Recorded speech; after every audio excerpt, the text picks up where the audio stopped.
Christ Triumphant, March 18th, Daily Devotional by Ellen G. White. Characters of Jacob and Esau contrasted.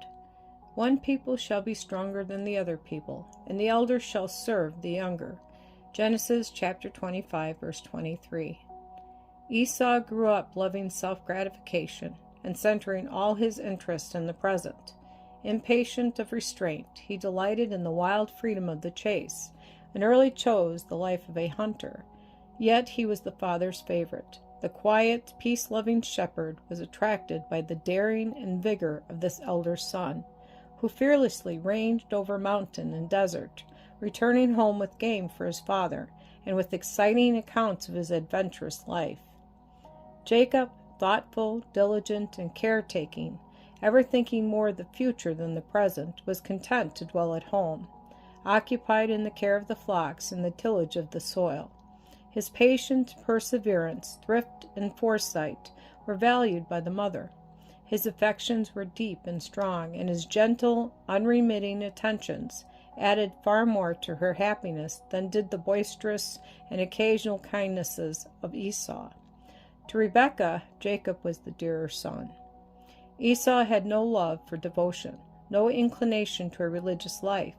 The requirements that accompanied the spiritual birthright were an unwelcome and even hateful restraint to him. The law of God was regarded by Esau as a yoke of bondage. Bent on self-indulgence, he desired nothing so much as liberty to do as he pleased.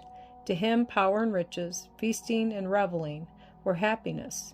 He gloried in the unrestrained freedom of his wild, roving life. Jacob had learned from his mother of the divine intimation that the birthright should fall to him, and he was filled with an unspeakable desire for the privileges that it would confer.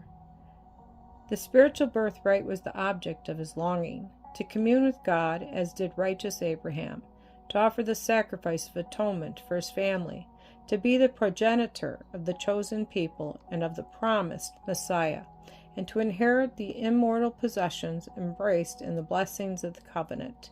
Here were the privileges and honors that kindled his most ardent desires. He carefully treasured what he had learned from his mother. Day and night the subject occupied his thoughts, until it became the absorbing interest of his life. He believed that the promise concerning himself could not be fulfilled so long as Esau retained the rights of the firstborn, and he constantly studied to devise some way whereby he might secure the blessing that his brother held so lightly, but that was so precious to himself.